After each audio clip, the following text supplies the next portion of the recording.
চট্টগ্রামের নেভাল ও পতেঙ্গার মতো এই স্থানটিও পর্যটকদের কাছে খুবই বেশি জনপ্রিয়তা লাভ করছে। আর এই স্থানটির নাম কি, কোথায়, কিভাবে যাবেন সম্পূর্ণ ডিটেলস দিব আজকের এই ভিডিওতে। সো ভিডিওটি না টেনে সম্পূর্ণ দেখতে থাকুন। আসসালামু আলাইকুম সবাইকে, হাসনাত ইউনিভার্সের আরেকটি নতুন ভিডিওতে আপনাদের স্বাগত। আপনারা হয়তোবা অনেকে প্লেসটি চিনে ফেলেছেন, হয়তোবা অনেকে প্লেসটি চিনেন না। আর যারা চিনেন না অথবা যারা চিনেন তাদের সবার জন্য আজকের এই ভিডিওটি। এই প্লেসটিকে মূলত সবাই ডাকে কল্পলক আবাসিক নামে, কারণ হচ্ছে এই প্লেসটিতে যাওয়ার আগে একটি আবাসিক পরে, যেটার নাম অনুসারেই এই প্লেসটির নাম কল্পলক আবাসিক দেওয়া হয়েছে। এই প্লেসটিতে কিভাবে যাবেন সেটিও আপনাদের ক্লিয়ার করে দিই।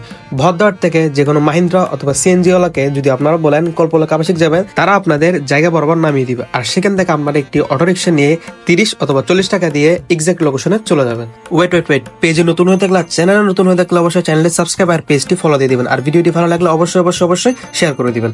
আর এই প্লেসটিতে কাকে নিয়ে যেতে চান অবশ্যই তাকে মেনশন করে দিবেন। এই প্লেসটিতে যাওয়ার জন্য 2 থেকে 3টি রাস্তা রয়েছে। আমরা যাচ্ছি এই রাস্তা দিয়ে, আপনারা চাইলে অন্য রাস্তা দিয়েও যেতে পারবেন। আর হ্যাঁ, যারা কার নিয়ে যেতে চান তারা অন্য একটি রাস্তা দিয়েও যেতে পারবেন, সেটির লোকেশন আমি ঠিক জানি না। এই প্লেসটিতে যদি আপনারা বিকেল টাইমে যান তাহলে এরকম সুন্দর একটি সানসেটের ভিউ পাবেন, যেটি হচ্ছে নদীর একদম অপোজিট পাশে। কি সবাই এই প্লেসটি দেখে নেভাল অথবা পতেঙ্গার একটু ফিল পাচ্ছেন না? ইয়েস, এটি হলো কল্পলক আবাসিকের নদীর পার, কল্পলক আবাসিক।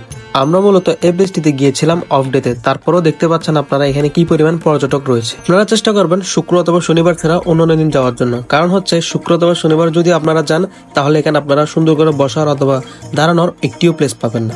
আর শান্তিমতো সময় কাটানো তো দূরেই থাক। আর এই প্লেস আসার আগে অবশ্যই মাস্ক পরে আসবেন, কারণ হচ্ছে এখানে কিছুক্ষণ পর পর কয়েকটা ট্রাক যায়, আর ট্রাকটি যখন যায় তখন পুরো রাস্তা ধুলা করে দেয়। বর্তমানে এই প্লেসটি পর্যটকদের কাছে খুবই বেশি জনপ্রিয়তা লাভ করছে, কারণ হচ্ছে এই প্লেসটিতে আসার জন্য আহামরি কোনো জার্নি করতে হয় না। আর কিছুদিন পর হয়তো আপনারা এখানে কাঁকড়া আর পেঁয়াজও পেয়ে যাবেন, তখন আর কষ্ট করে নেভালে যেতে হবে না কাঁকড়া আর পেঁয়াজ খাওয়ার জন্য। আশা করি আপনাদের এই প্লেসটি সম্বন্ধে একটি ছোটখাটো ধারণা দিতে পেরেছি। আর আপনারা এখানে কিছু স্ট্রিট ফুড পেয়ে যাবেন, যেমন চটপটি, ফুচকা, বেলপুরি। আর আপনারা চাইলে এগুলো খেয়ে সুন্দর একটি ভিউ এনজয় করতে পারবেন।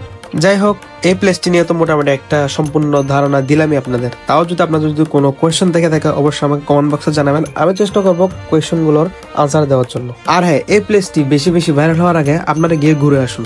আর এতক্ষণ পর্যন্ত যারা ভিডিও দেখছেন তাদের সবাইকে বলবো ভিডিওটি শেয়ার করে দেওয়ার জন্য। আর পেজে নতুন হয়ে থাকলে, চ্যানেল নতুন হয়ে থাকলে অবশ্যই পেজটি ফলো আর চ্যানেলটি সাবস্ক্রাইব করে দিবেন। দেখা হবে অন্য একটি ভিডিওতে অন্য কোনো দিন। যতদিন পর্যন্ত সবাই ভালো থাকুন, সুস্থ থাকুন। আসসালামু আলাইকুম।